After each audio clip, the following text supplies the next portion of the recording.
importantly, when we talk about what Jesse Jackson's contributions have been, and my background has also been in history.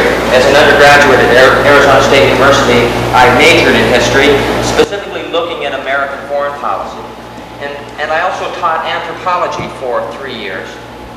And so when it comes with dealing with third world peoples and how they consciously look at the world and perceive the world, I think I have a much more enlightened view than certainly most people in our government.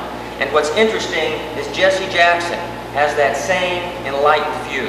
And when I heard what Jesse was saying about how to deal with these other countries, and not only our friends but our foes, I think Jesse is closer in tune probably than any political person we have in the Democratic Party today in terms of establishing a credible policy. And I've listened to him give many, many talks. I think Jesse's future is a bright one, and I'm glad that he's motivated you folks to get organized, to get this Rainbow Coalition together, because we're all in this planet together. We'll either sink or we'll swim together, and I would be very responsive to any kind of questions or concerns that you have, and would be happy to answer any at this time if you have some specific areas that are on your mind. Thank you. Thank you. If there's no questions, I'll be happy to yield my time to one of our... I did not receive it in the mail yet. I presume it's coming. But I have not received it yet, but I will certainly get it to you. I was reviewing the one that Steve Ponton had. Yes, the mail it to... Yeah, that's the address.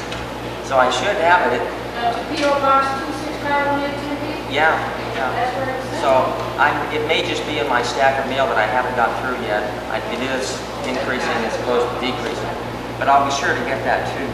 Yes, sir. Would you support the Hayes Connors full employment? Speak up a little loud so we can hear you. Yeah. Would you support the Hayes Connors full employment bill that was introduced? Well, I would, but you need to understand that one of the reasons I'm running is to lobby actively for an industrial transition from oil resources, which are running out, to solar hydrogen resources, which would never run out. And in order for us to mass produce this equipment to produce the solar and hydrogen, which we could predominantly do in the Southwest here, we would have to employ as many people in that industry as are now employed in the automobile industry. In fact, this solar equipment will be mass produced in the automobile industry. And so we would provide full employment, like going to war. Instead of making missiles and bombs and tanks, we would be making renewable resource technologies such as solar thermal systems, wind power systems, ocean systems. There's a whole range of renewable resource technologies that our engineers and scientists could be developing instead of all these weapons of mass destruction. And it would be far more labor intensive in the numbers of people employed. So that if we can effectively, and I hope all of us are in this for the long pull, because what happens in this election is only one of the many battles we must fight. If what we really have to do is get organized and build this coalition so that in future elections our strength can grow. If we can get this industrial transition in place, it would indeed result in full employment. But instead of raking leaves and just doing kinds of jobs to keep people busy, we would be producing employment that would produce pollution-free energy systems that we could leave to our children's children's children and not be concerned about radioactive byproducts or other unfortunate things like acid rain. Do you agree with the way that Governor Babbitt handled the Phillips Dodge strike, mainly sending in the National Guard and interfering with the emergency situation? It's a tough call, and I would say this. The governor has a responsibility when you have a situation that people are resorting to violence and throwing rocks and violating the law. Governor Babbitt has to obey the law. And when situations deteriorate in labor disputes, on one hand I can understand Governor Babbitt's position. On the other hand, the real problems with the copper industry in this country, I mean, what we have here at Morenci is a small component of the larger problems. Well, concentrate please on the fact that Governor Babbitt interfered with the situation right there. Well, I don't think that as governor of the state he had any choice. If you have rioting take place, which is defined as uncontrolled violence, regardless of whose side it's on. The governor has a responsibility, and if I was governor, I would have the responsibility to make sure that that violence is stopped. And I know that's an unpopular view for Democrats to take, but frankly, I have to come down on the side of following the law, and we cannot affect constructive changes in our society by breaking the law. And we But I'm just... saying, okay, you may be bringing up a point there. So if I was to change my vote, I am John McCain's supporter, but if I was to even think about giving my vote to you, I would surely be wanting to giving you that vote because you would be able to do something different. You would be able to protect me in some way. Now my question is this. As a black woman, minority lady, okay, we face many problems in our community. One of the main problems we are facing right now is police brutality. What would you be able to do maybe to help that situation between the community and the police? I think perhaps one of the most important things we can do is integrate the police force as much as we can with the people who are, particularly if we increasingly move towards the concept of a neighborhood police force where you have some identity with the people in the police force.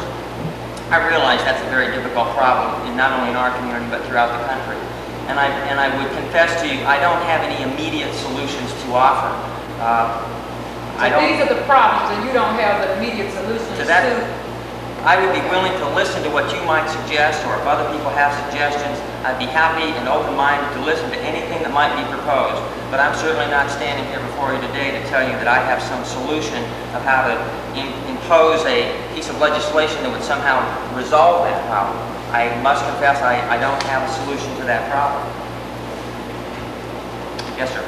Okay, one of the questions in the questionnaire, number 7 of the Voting Rights Act, Yes. and number 6, the question is, do you support the 1984 Democratic Party delegate selection process, including the 20% threshold rules? What is your position on that question? There again, I would have to tell you I have not studied that particular issue, and if I gave you an opinion at this point, it would be a guess. And so I'll be right up front with you. On that particular issue, I'd have to sit down and listen to both sides, which I have not done. Rather than guess and give you an opinion that I can't back up in some way, I would just have to decline really to respond to that, because I don't have a basis from which to make an intelligent decision. That's the issue, one vote, one person. Oh, I support that. If that's what that is specifically referring to, I support that. If that's what Jesse was supporting in the convention. 20% threshold, regardless of what the popular vote was, the first did not reach that 20% threshold, then his voters were disenfranchised. Okay, I would not support that under any circumstance. I mean, the 20% threshold. I would not You support would that. be for abolishing that threshold? That's correct. I had two questions. The first one was, what do you think the United States relationship posture should be with South Africa? Well, to tell you the truth, I think in that particular instance, I would support Jesse's views in terms of dealing with South Africa. I think we have to, one of the reasons our country gets into trouble in the world today is because we say we believe in democracy, but we get in the habit of supporting governments, not only in South Africa, but really throughout the world, which are not only undemocratic, but they're brutal authoritarian regimes which have no constitutional law and do not respect human rights, nor are they democratically based. And we, as our country's policy has been to support those people. I think we have to stop doing that. I think if we say we believe in democracy and constitutional law, then we should not spend any taxpayers' money supporting any government which does not practice democracy and constitutional law. So for those reasons, the governments in the world, of which there are many we are still supporting, whether it's in the Philippines or South Africa, or whether it's in areas of Central America, we have to be more careful about backing up our actions with in terms of the words that we speak. We have to be able to back those up with action. And the second question is concerning, what do you think of affirmative action in setting quotas? I think it's necessary to a certain extent. is the problem with affirmative action right now is we have more and more people competing for a smaller and smaller pie. And so when you've got people already employed and they have to lose their jobs in order for this quota to be implemented, we're creating a kind of social disharmony that is unlikely to be resolved. It's going to further fractionalize the interest groups within the society. And if we don't fundamentally get off this industrial policy of consuming what's left of the limited resources and get into a policy where we have really an unlimited amount of resources so that the pie can get ever larger, then I think it's realistic for quota systems and for encouraging people who have been specifically excluded from our society in terms of what we like to call as the good life in America. And we do have large numbers of people in our country that are in a form of destitute poverty that tends to breed itself.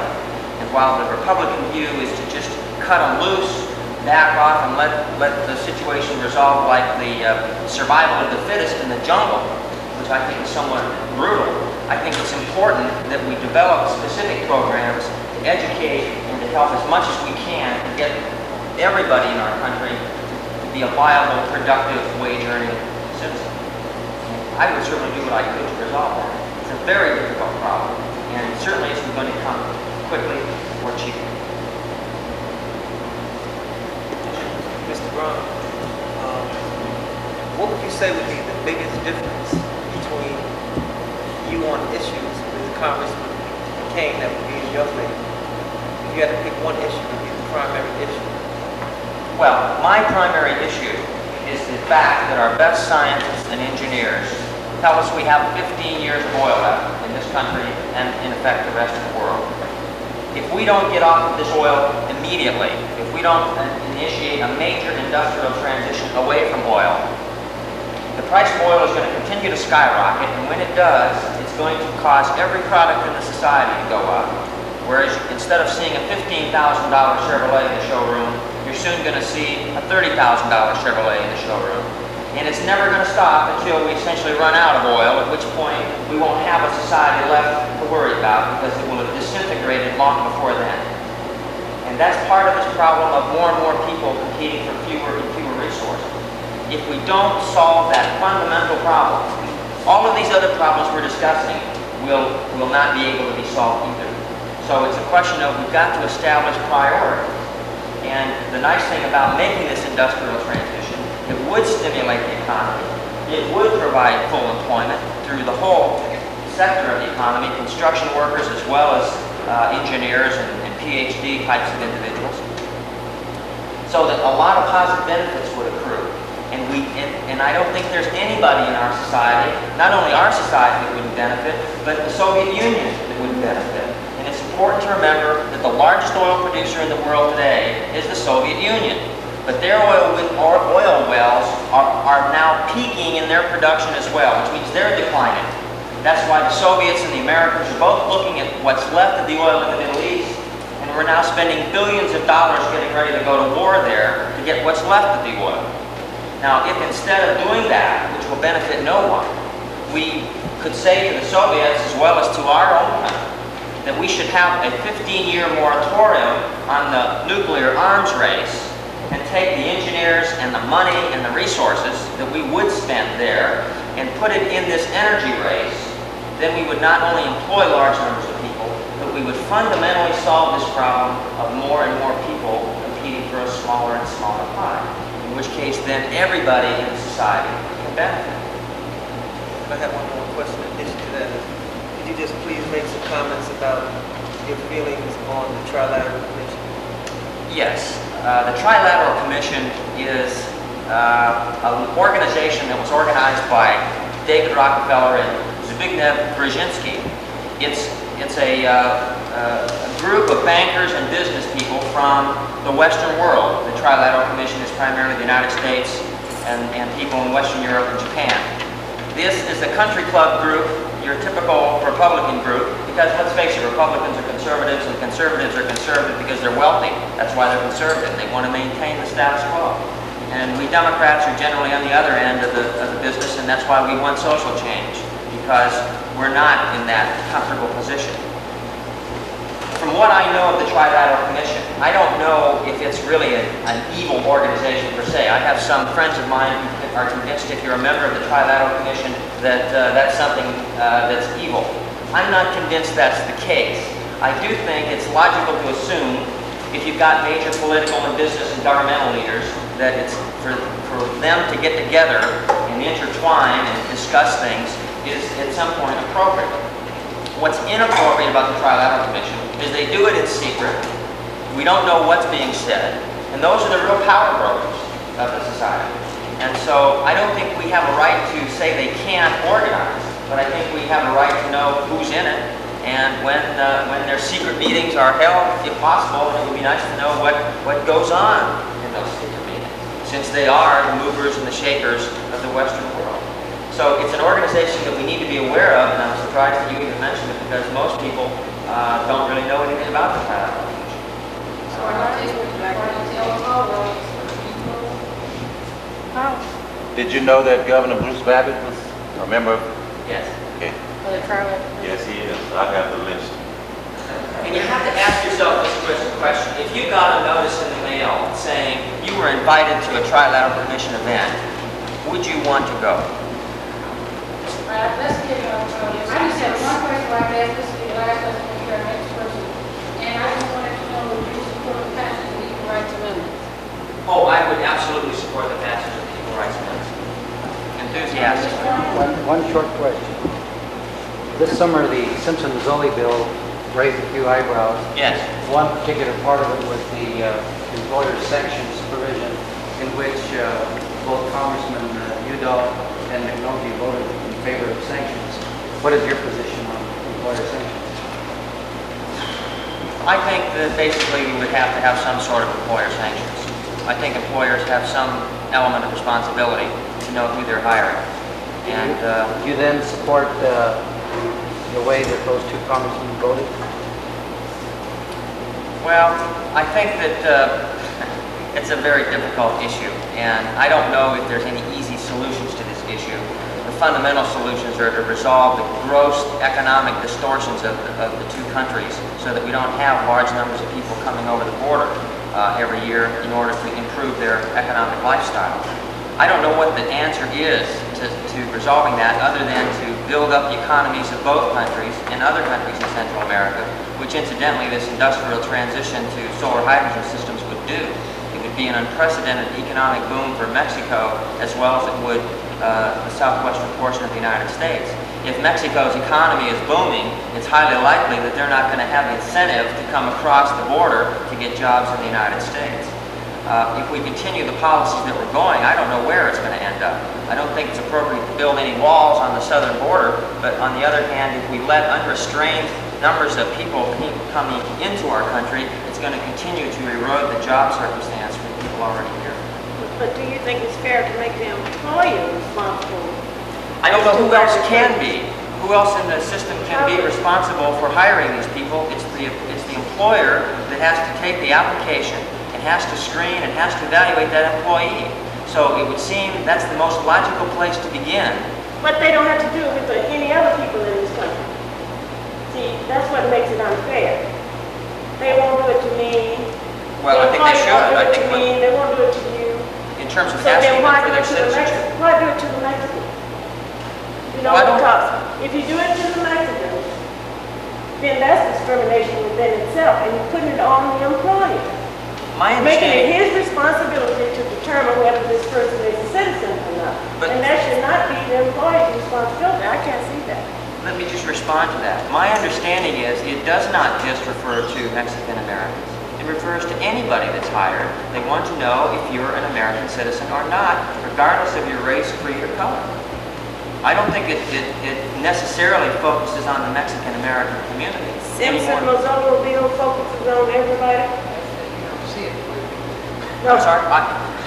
If I'm incorrect in that, I mean, I would stand corrected if that's the case. I'm sorry? Already, that's happening, that employers just won't hire people who look like they're Mexicans or any Latino. They just won't do it because they realize that, you know, they can't be sure, they can never be sure about whether the person's a citizen, and they're going to get fined, so they won't hire the person at all, and it ends up being pure discrimination, in effect. And that's why it's a big issue, you know, and that you can't make it enforce it without. Should be put on the employer's shoulder. Well, I can tell you this, I don't have a We're trying to cut it off because we have other students. Oh, well, we have one more question. One more question. I definitely would like to have, really, to ask this question. Okay? Yes. Back on the policing. Would you support a citizen organization to watch the police for the people? Would you support this type of organization? Absolutely. I would do everything possible to create understanding and communication between the people that are being policed and the police.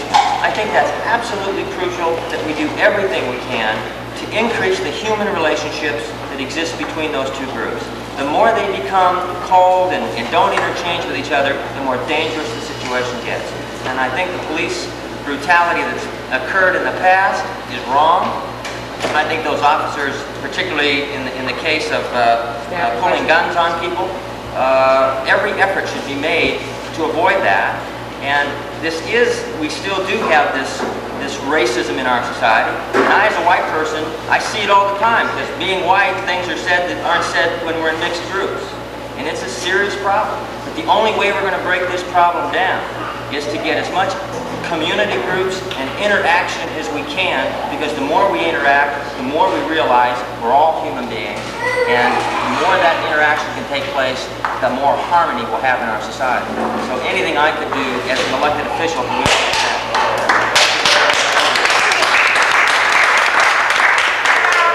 Can I ask question 7 here, right quick? Yeah. Yes. Okay, I just want to know what you support. Yes. For. Strongly. Strongly. All right. What did you ask? 7. Would I support increasing the polling places on the Indian reservations? Absolutely. Increase? You mean just bring them there? Remember that they have a problem. They should have a Okay, Steve, this is Steve Ponton. Steve Ponton. Harry Braun is always a hard act to follow. I am not running for Congress. I'm running for the Arizona House of Representatives in District 27, which is most feet. Steve Ponton. What's your name again? Ponton. P-O-N-T-O. First off, I see a lot of familiar faces, and I'd like to congratulate and applaud each and every one of you for doing this type of activity on your own time, unpaid, and on a volunteer basis. I think you're doing the community a lot of good. I think you're doing your country a lot of good. And I'm no stranger to volunteer activity. I've testified as a private citizen like yourself, unpaid, in front of the legislature. I've lobbied individual legislators on solar tax credits to do away with the short-handled hoe. That's archaic. I saw it on your questionnaire. Other states outlawed that 10 years ago. I've testified as a private citizen, again, unpaid and on my own time, in front of the Arizona Corporation Commission on rate structuring and the Palo Verde nuclear generating plant. So I can identify with what you're doing. And I've been in this situation. I was part of forming an environmental group 3 years ago on Arizona State University campus. I have a graduate degree in political science. I've been in the Army. I'm 32 years old. I'm ready to serve in the state legislature. I know the state issues. My campaign thus far has dealt with quality of life issues. The Valley of the Sun has the 9th dirtiest air in the country, highest traffic fatality rate per vehicle driven in the country, highest suicide rate among teenagers, the 6th highest suicide rate among young people. The Arizona legislature is not addressing these. Groundwater quality, sounds like the alphabet soup of toxicity. DCBTs, TCEs, ethyl bromides, you name it. It's in the groundwater today. It's in there for your children and for you. The current legislature is either ignoring it or not enforcing current environmental legislation. My idea, which is somewhat obvious to those who've studied the situation, is to streamline the statutory authority and put it under one entity. Right now, environmental laws are scattered among several entities. Department of Health Services, Water Quality Control Council, etc. And on many of these policy-making bodies, don't be taken, make no mistake, the industrial polluters, their representatives are sitting on these policy-making bodies, and in some cases, numerically, they're a majority of those policy-making bodies. You know, pick your favorite analogy, Dracula guarding the blood bag, the rabbits guarding the lettuce patch, whatever. That has to be addressed in a systematic, coherent fashion so as to ensure fairness across the board, whether we're talking environmental laws, labor laws, what have you. Those are just some of the issues that I'm talking about in my campaign in Tempe, and I think they're important. Transportation, crime prevention. Sure, we can't warehouse criminals. You don't throw people in jail for non-violent first and second offenses. It only engenders a bitterness. When they get out, 6 months later, they feel society screwed them. So, three guesses what they're going to do when they get out. Commit an even bigger crime to make up for the 6 months they feel they spent there for nothing. Probation officers are overloaded, 100 cases per month. The national average is 30 cases per month. On and on and on. I have a feel for these state issues. I know what's going on. I've been campaigning since February. I've been talking to every group I can, and I ask for your support. Nuclear power. I've been an activist on that. I'm not taking a stand publicly either for or against. What I am taking a stand for is independent study, analysis, and reassessment. 8, 10, 12 were done by APS, SRP. It's presented to the media as an independent study. We all know that if APS pays for the study, we all know how independent that's going to be. All I'm asking is a fair shake from all concerned parties. The legislature has ignored the biggest issue in the state's history since 1912, and that is those 3 reactors, each 70 megawatts apiece. The very state that should be leading the world in solar-based renewable energy technology is building the 3rd largest reactor complex in the world, 1st largest in the nation. These are just some of the issues that have to be looked at. And incidentally, that facility is a very capital-intensive operation, i.e. lots of bucks, few jobs, and the jobs that are there are short-term, to be sure.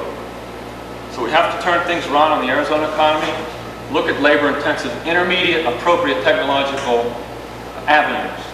Solar-based, Harry Braun talks about hydrogen, solar-based, hydrogen, renewable energy technologies.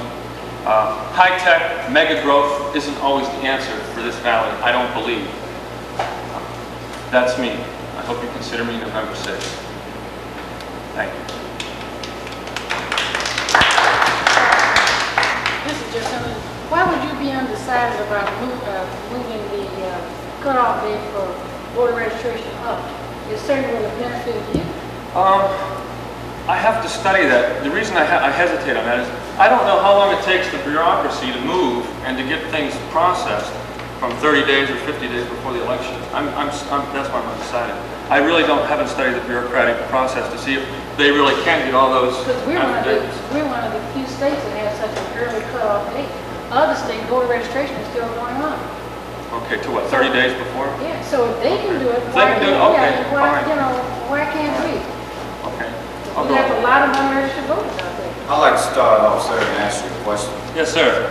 Okay, let's get back to crime. Yes, sir. All right. I want to know, do you or do you not support undercover operation in creating crime, like having money to buy hot items, like, today people... Talking about sting operations. Well, sting, something like the app scheme, how the FBI and the CIA and all of them plotted up on another congressman to give him what he is working for, which is money. Do you support this type of crime that's being created within our laws? Our law is creating crimes and causing people to steal, to go places, to have a place to sell this item because the police department have collected money from us to bribe other people. What are your views about it? Well, as a general statement, I think it's marginal activity, perhaps, and that we have to be very, very careful about entrapment at any level for any type of crime. I'm very dubious, for example, of the police force engaging in being heavily involved in the prostitution sting operations. That's not to say I'm for prostitution. That's to say I'm not real happy with the way they oftentimes go about those type of activities. If a young police officer in a miniskirt is standing on the street corner, to me that is very close to entrapment. So the short answer is I haven't studied it carefully and I need to look at it further, but I hear what you're saying. Okay, now, since you hear it, I want to see, can you see this, okay? What I am asking you, which to me, I feel that you are a prostitute because you're trying to sell yourself to us right now, okay? So I mean, the police is attacking you on your level, and I know this, okay? And they will plot up on you to remove you. What I'm saying, do you support this type of crime being created and have no law at all to support, have no law to prevent this from happening to protect? This is what I'm talking about. Yeah. We are prostitutes. There's got to be, sure, there's got to be some oversight, there's got to be some recourse, but I have to stress, I don't have a magic answer at this point. I appreciate the comments, but I do not have a magic answer. That's something perhaps the state legislature should address systematically. What kind of answers do you have that the people in general in the United States and the world are concerned about with jobs, peace, and equality? Would you support a bill that would to be made into law that the government is responsible to provide jobs for every citizen in this country? Keep in mind, I'm running for the state legislature. I've been concentrating on state issues. To repeat, I'm not running for Congress. Government, to be sure, can only do so much. You know, as Mario Como said, and Jesse Jackson agrees with, we want as much government as we how did he say that? But the issues are even at the level of city, people need jobs. That's what we're dealing with. Sure, it's jobs. What did I talk about, though? Palo Verde Nuclear Generating Station, a $9 billion mega growth project. You didn't give any comments about all the money that's being spent into military. You don't deal with that. I'm running for the state legislature, sir. I just cannot get a handle on that because I wish I was running for Congress, then I'd be able to address that. You should ask the other speaker those questions. He's running for the U.S. Let me say one thing, though, that relates to police relations. A month ago, I spent 8 hours writing with a Tempe police officer. And that's one of my suggestions to each and every one of you sitting at this table. Go down and ride, spend an 8-hour shift with one of the police officers. Make gentle, constructive criticism when you think it's warranted and learn from the experience. But how does that really help our condition? How does it help your condition? If that police officer does something that you think is marginal, against the law, improper, immoral, report it. See, the police is not going to do nothing with me riding up in the car with. We're talking about, as minorities, we feel that anybody, let me speak for Carol, anybody that I support with a vote, I would expect something from. So what I'm saying to you, whatever you're running for, is that these are the problems that we're concerned about. And in order to get my vote, you have to show me, tell me what you can do to kind of ease that condition that we're in. And police brutality is a thing, unemployment, even though I keep hearing that Arizona unemployment rate is going down, I am still having people running in my office, blacks and Hispanics, Native Americans without jobs. You know, so these are the current, I'm saying to you is that you all need to focus up on some of the needs of minorities, where you should come to me as a community developer and find out exactly what are the needs of the black community. Then you would be better able to address some of the things that we're asking you that we're concerned with. Yeah, I appreciate your comments and I'll listen with an open mind. But I just want to elaborate at this time.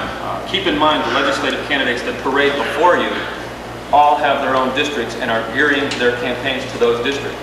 Okay, so you're running in District 27, And Tempe. we got Guadalupe. That's right. District 27. That's right. We got somebody with Green Acres over there on the other side of the patch. We've got some poor people in Tempe. Believe it or Oh, not. sure. I know, we got some poor people all We have got approximately, they don't want to let you know this, but we've got over 5,000 black people in Tempe. So, over 5,000? yeah, it's a whole bunch of them That's over right. there. That's what I've spent a lot of time in Guadalupe. One thing I can say is that this silly thing about a family of 4 has to make below $5,300 before they can even qualify for access. Now those type of provisions are ridiculous. Because a family of 1 can't even support themselves on $5,300. How would it work to change that? You say, how do you pay for it? Arizona is not facing a budgetary surplus because of prisons, floods, and access. Okay. With the tax, addition of the 1 penny tax, that'll almost offset all of that. Sure, it's a regressive tax, but it's there, it's history, it's a fact. We need to look at things like taxing corporate security transactions. Big movers and shakers and wheelers and dealers who have all the money to trade stocks and bonds above a certain level, we should look at slapping a tax on that. Luxury taxes. There's all fees and licenses. There's all kinds of ways we can get surplus revenue in the state so we can pay for the kind of programs that I know you want and that I want to make things a little bit fair for the bottom third. So if you win, you will be working with me then? Count on it.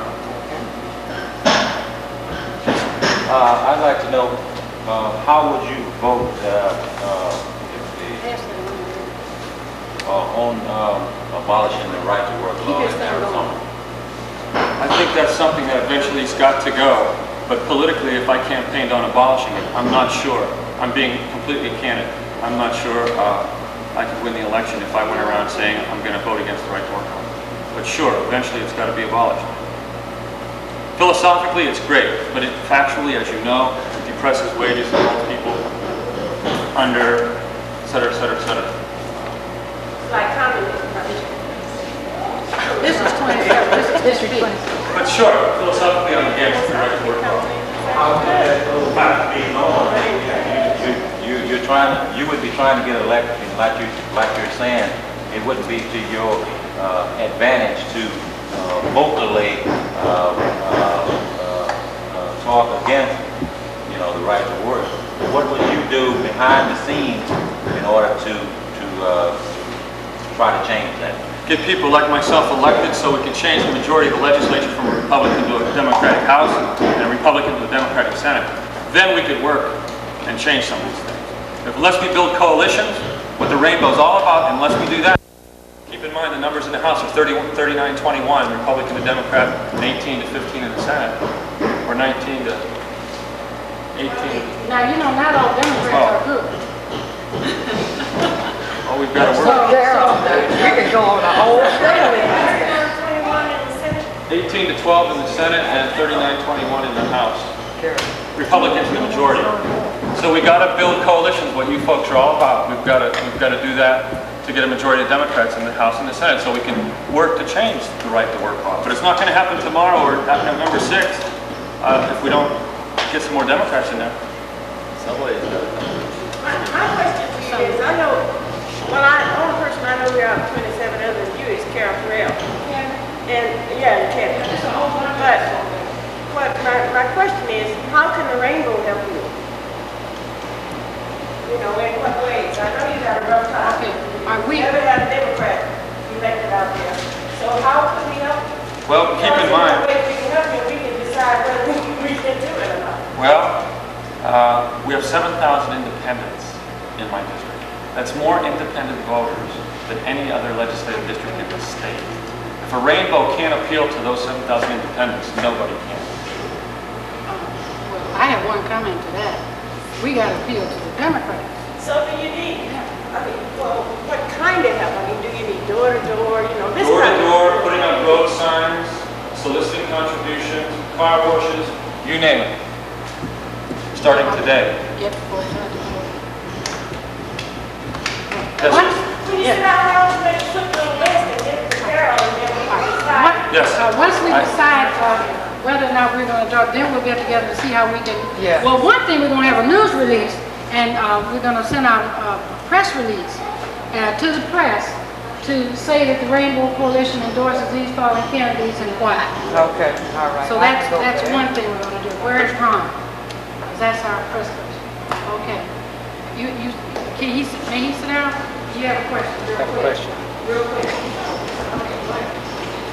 Maybe I should raise my hand sooner. For the last year and a half almost, the Phelps Dodge strike issue has been highly publicized in all types of media.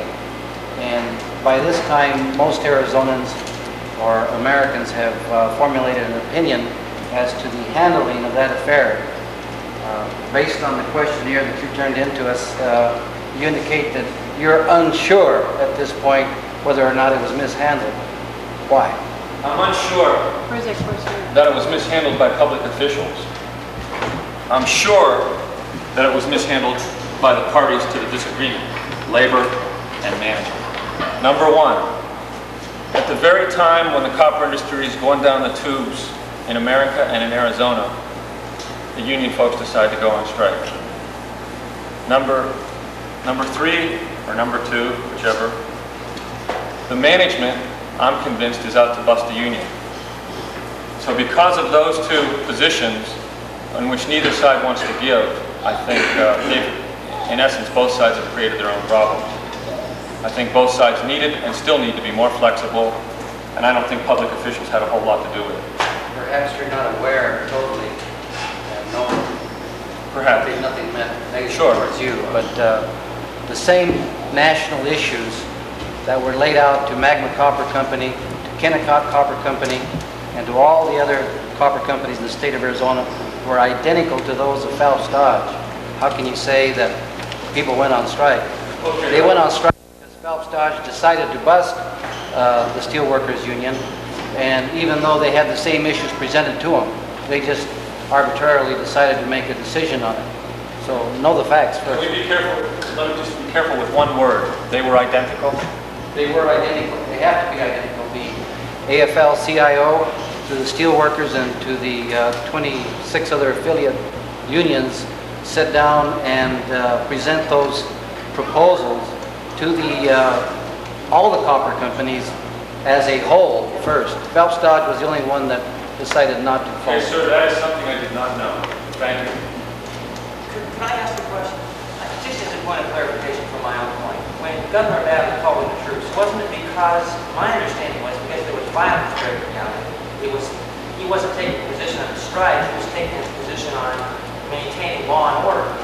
I could be wrong in that. Wasn't that what precipitated the troops being called, or the sheriffs, or the DPS, sending up all the troops? I thought it was to quell the rebellion that was ensuing.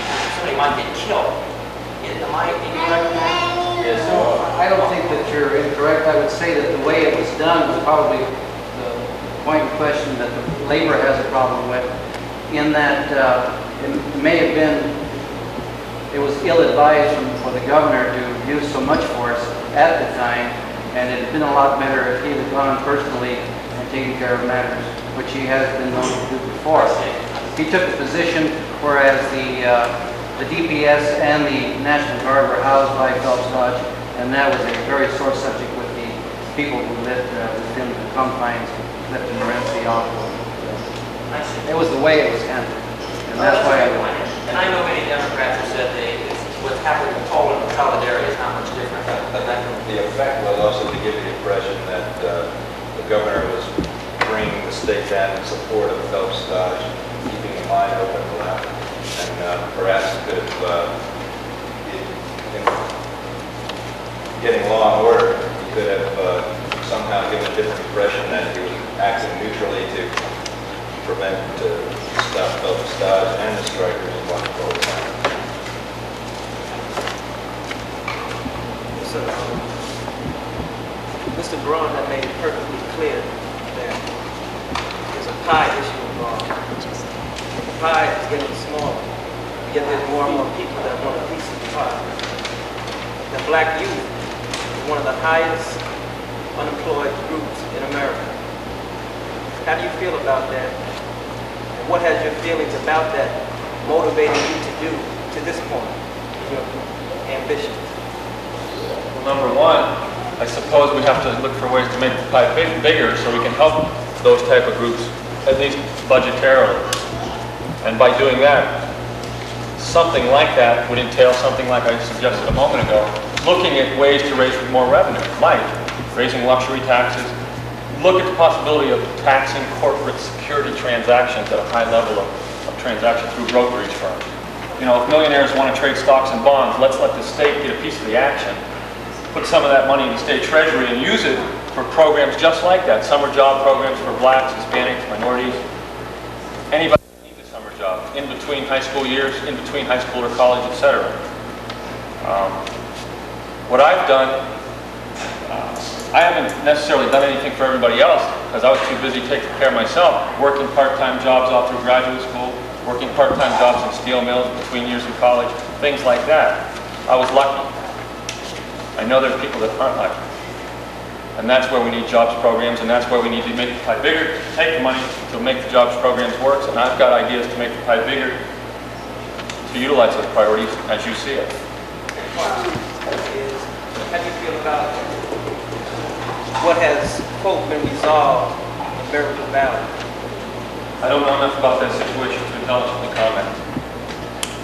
Are you concerned with that issue at all? I'm concerned, but I just haven't studied it. I've been swamped with so much, I haven't studied that, and I don't like to make a statement unless I'm thoroughly familiar with it. Especially on something as emotional as that. I want to follow up on your comment of making the pie its largest. We deal in percentages and not in actual pieces.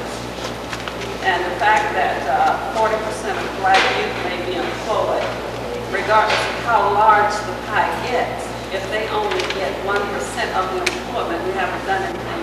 Good point. That's a good point. That deals with the structural inequality that's built in, the structural violence and inequality that's built in, and that needs to be addressed, to be sure.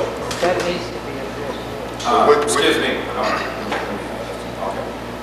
There's about 5,000 or more blacks in your district. How many? About 5,000 or more in Tempe. You attend me? Yes, sir. That's me saying Oh, okay. Well, But he anyway. should know that, shouldn't he? Well, would you support aid to them 5,000 people in developing them a job? What I mean is, if a person came to you with a development plan for these people, for these black people, you know, to really get them on the move, would you support this? Because I know that you cannot do anything for me. I am the man that got to go out and create this job, you know, and I think we should put this burden on you. Personally, I wouldn't want to put this burden on you by employing blacks, because I think one of the best things you probably could possibly say is that you would probably support a black man with some mind that can create some jobs for some black people. I certainly would do what I could, and I guarantee, there's only one thing I could guarantee at this point, and that is I would listen with an open mind, and I'll tell you something. That's more than the folks that are representing District 27 right now would do. Would you agree that no, it's... wait, we don't have to really cut this off. No, that's all right. Oh, thank you, Carol. Thank you very much. We've got two other people over here that are three.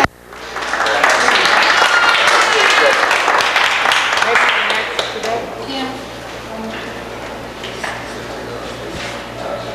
Hello there.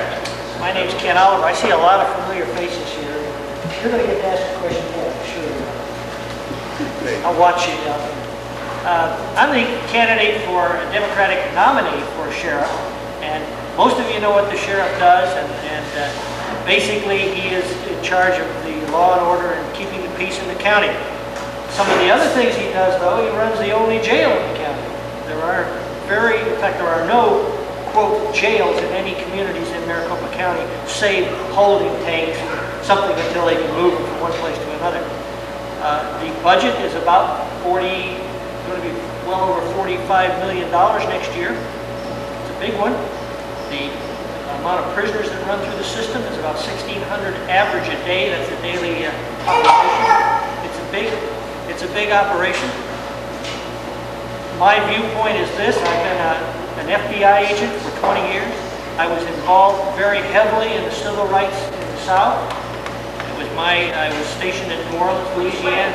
Yeah, yeah. Oh, which side? I was an FBI agent. I was down the middle. We were watching both sides at the same time. Good question, though. Very good question. I became very depressed at some of the things I saw on both sides. I'm very much aware and attuned to problems that each and every one of you observe and see every day. my present job is a part-time instructor in the criminal justice system at South Mountain Community College, and I deal very closely with minorities. One of the things that really bothers me, and I think should be a concern of yours, at least it certainly is a concern of mine, is that we are building a jail in this community. It's going to hold 960 people, and that's called the 960, and it's the big building that you see behind the county complex. I had two students come into my class the other day, and I mentioned to them, I said, you weren't here on Monday, where were you? And they said, well, what happened was this. 6 months ago, I got a ticket. The ticket was $50. I couldn't pay the ticket. So I let it go to warrant. So now they get picked up on a Friday night. It's a warrants issued. Now the amount of money to get out is $150. And they said to me, I didn't have 50. I sure don't have 150. So we sat in jail. And they sat in jail through Wednesday. Now, that's wrong. That can be corrected. That can not only be corrected from the viewpoint of the sheriff, but it can be corrected from the viewpoint of the county attorney's office and the board of supervisors. First of all, it's not effective. It's not cost effective. We charge each community $31.50 a day to house a prisoner. If you pick up someone on a warrant and you hold them for 5 days, and if the fine is $150, we're in the hole, $31.50. It doesn't make any sense. So that's kind of the area I'm looking at. I'm also looking at in the jail of rehabilitative type programs. Now, realizing that when a prisoner is sentenced to the county jail, the judge has already set the amount of time that he's going to serve. There are certain provisions in there that say that if he does this, there's good time, the credits, and so on. But most of them sit there and have nothing to do for that entire length of time, whatever it is. I have talked to junior college people, or community college people where I work, and asked them if they would be interested in coming down and giving basic skills and some advanced skill training to these people. And they say they would be more than happy to. Now, it's my observation that part of the problem that exists in our young people, both in the minorities and in the non-minority community, is that in the basic educational levels, we didn't either get to them with the things that are important, reading, writing, and arithmetic, or we got to them, but they weren't accepting them. Now, after you've been in jail a little while, and you understand, we've got them in there, let's do it again. Let's teach them how time management. Let's teach them how to read properly and write properly. Let's do that. Let's give them a chance to get out there when they get out and say, well, now I can compete. Maybe it's idealistic, but we do have, quote, a captive audience. So I think we can do something with that. Now, I'd like to open it up for questions. I didn't mention who I am or about my history. I think most of you already know who I am. If you want Don't make that assumption. Don't make that assumption. Okay. Well, my name, but my history is FBI. I heard you on TAR yesterday. And one question your opponent raised, Dick Godfrey, was it Godfrey or whatever his name is, that you didn't have any management background? That's what he says, and would you like me to address that? Sure. Great, I'd love to address He that. wanted to know how you gonna manage how you gonna manage all of this. All right. Let's talk about management for just a minute. What does management really include? Well, I think management includes planning the work, planning what you're going to do. One of the things that I challenge with the sheriff's office today is there is no planning and objective. Where do they know where they're going to go? If you don't know where you're going, how are you going to know when you get there? Number two, you've got to be able to organize. Not only organize your staff, but organize the people in the community to work with you. That's management. You must be able to staff or direct those people, not only direct your group, but direct citizens in the areas in which they need to operate in so that they can understand where you're coming from. You need to staff well. You need to coordinate all of these people together. You need to report. And mainly you need the budget. Now, my opponent says that in his 20 years in the United States Navy, he handles millions of dollars worth of equipment. Probably did, ladies and gentlemen, but the one thing about the military that's consistent is they don't budget anything. They get X number of $1 million a year, and they divvy it up between 5 military services, and if they don't spend it all in the last year of the fiscal year, they go out and do spend it for coffee pots that cost, $250 a piece, that you and I can buy. Right, right. And they do buy those things because they have the money to spend. But conversely, in the civilian community, the sheriff's office, he has a certain amount of money that he's got to work. It's just like you do in your checkbook. So you're saying you can manage the money? And I can manage it too. You can be, okay. That's what's it. Thank you. I did want to get because we have questions, and I know his time is very limited up here. But Mr. Oliver, I like to commend you on being a part of the minority community. You don't seem like a stranger to me because I've seen you around us, and it makes me feel that you really are concerned about our concerns, okay? We, again, are speaking of the police brutality.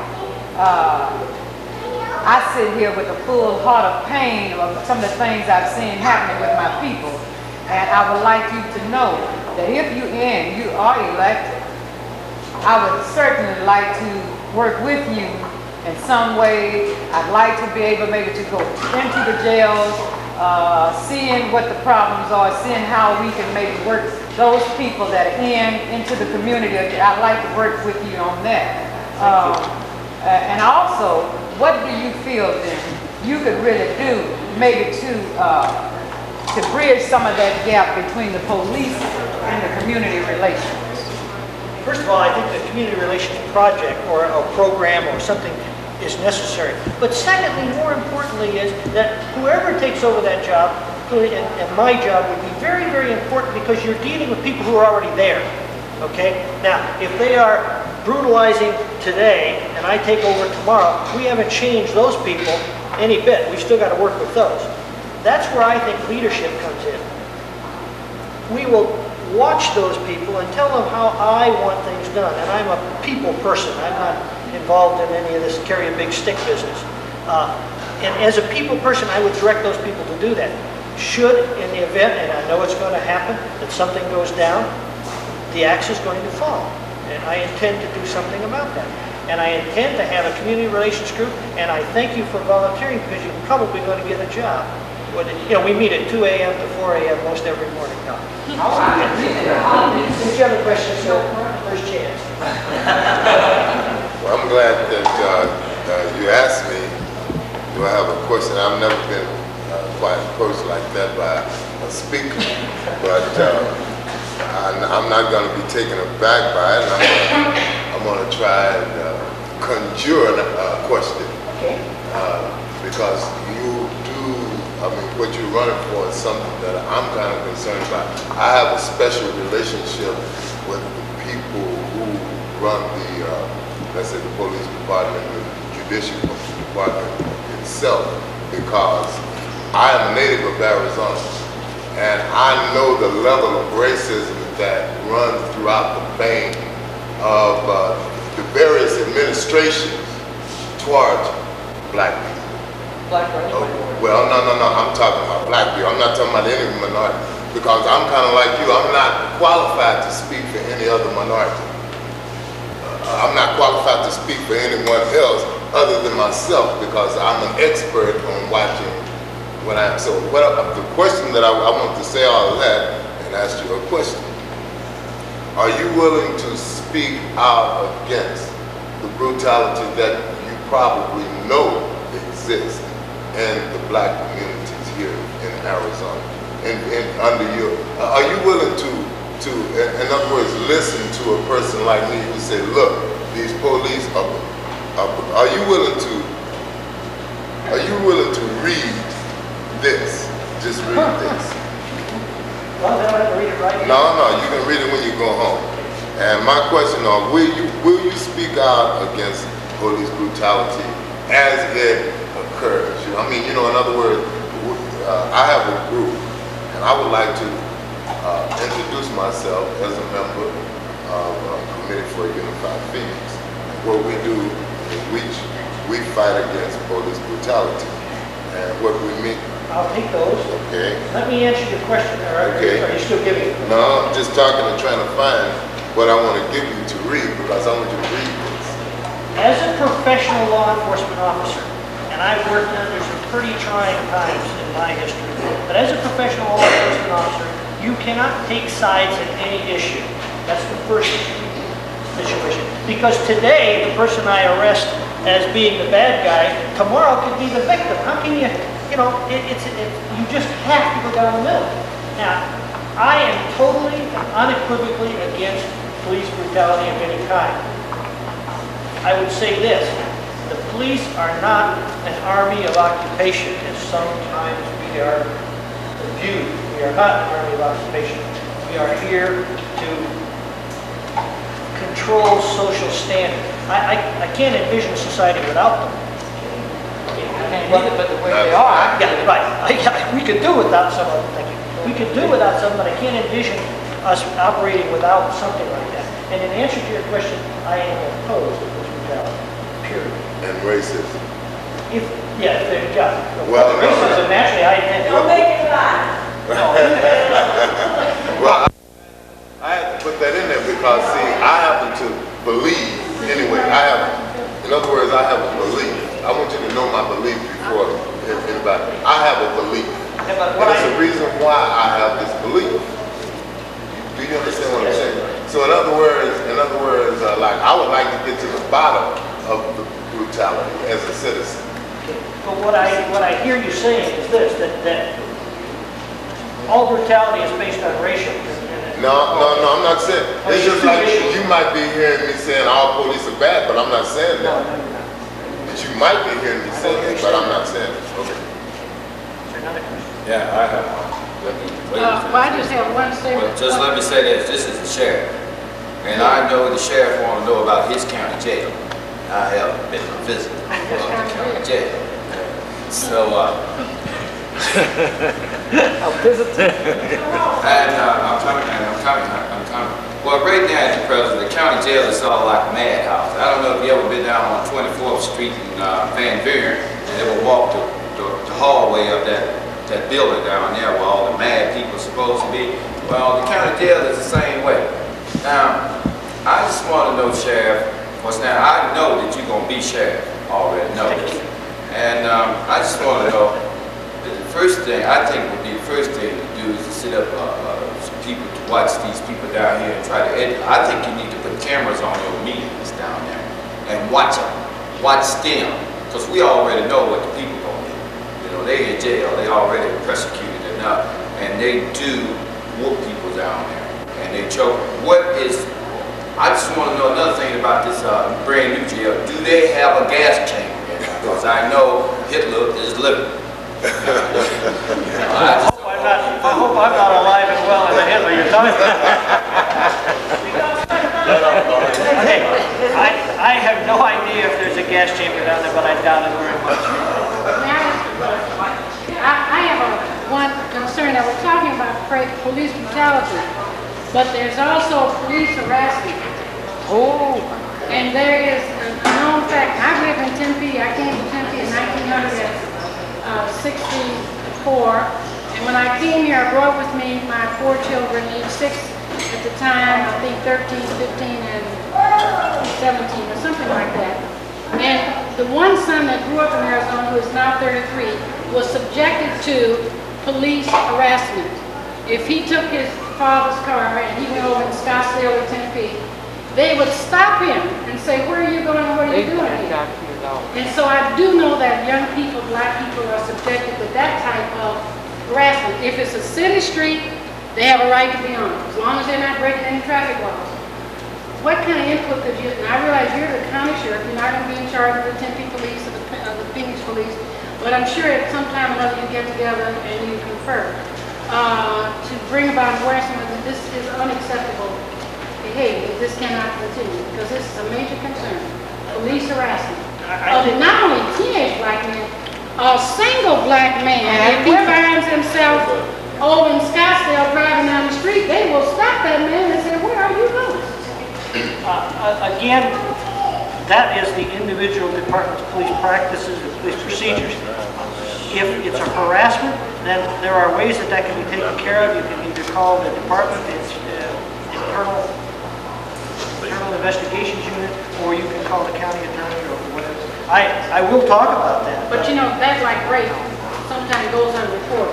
That's right. I mean, this goes on and kids don't say anything, they don't do anything.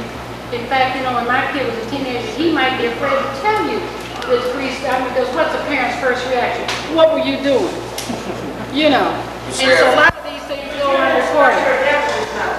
Hey, Sheriff. That's really the only control I have. Thank you. Okay, how would you call the cops on the cops? That's what I. Well, I'll tell you. Could I call you on the police? Let me give you a quick course in how the Civil Rights Act of 1865 is the one we're operating under. How that works is that any officer who acts under color of office, now that means he's a uniform. He usually has to be a uniform guy because he has to exhibit himself as being a law enforcement officer, and he does something that is illegal. You report that to the Federal Bureau of Investigation. Call them up, report it. It will be investigated at that point in time and sent to the Department of Justice. It's not handled locally. It's sent all the way back to Washington, and they make that decision. Now, I think that's the same question this young man was asking Steve about Miracle Valley. Jesse went all the way to the State Department, and a miscarriage of justice was carried out in Miracle Valley. All those people are free, and no charges will be brought against them. Now, he went to the top. Yeah. He went all the way to the top and took some people here from Arizona with him to the top, and absolutely nothing happened. They are now free men. 2 men are dead. They don't have nothing. Can I just interrupt? I know you're eager to ask, but someone asked a question earlier, I think it was Mr. Braun or Mr. Pont, about the law enforcement officer sting or something. Someone asked that question. Just recently, just to show you how powerful you are and how powerful the people of this country are and how little power law enforcement has. All of you remember the DeLorean case? Yes. Yeah. Any of you think Mr. DeLorean was not guilty? Yes. I think he's guilty. But let me tell you something what the people said. The government cannot violate the law to enforce the law. And I think that's very clear and it's very well put. We cannot go out, even though in many of our minds, and the reporters say the same thing, that Mr. DeLorean may or may not have been involved in this cocaine racket, but the law enforcement people, and in my case it was the FBI, did wrong to make the correction. They threw the case out, and I think that's great. That's the way the system works. That's what makes it work. Yeah. Now, I'm sorry, sir, please. I'd just like to ask a general question, and I'm looking for an answer partly in terms of what your responsibilities would be as sheriff, but really not at all restricted to that. What do you think is the most effective thing that can be done in reducing crime in the United States? I think we have to face a reality that crime is with us, like morning and night. I think the way we reduce that is education. I think the way we reduce that is in some method of trying to control some of it. Oftentimes, I just talked to a reporter this morning, and his question was, how do we reduce murders? This country has a phenomenon of keeping record of all the murders that take place. Yet, 90+% of all the murders are committed between people who know each other. And it is one of the very few things that we really can control as a people. I mean, you and I get drunk in a bar and then we go to it and one of us gets killed. Some poor unfortunate wife burns the husband's toast for the last time. He doesn't like it and he commits homicide.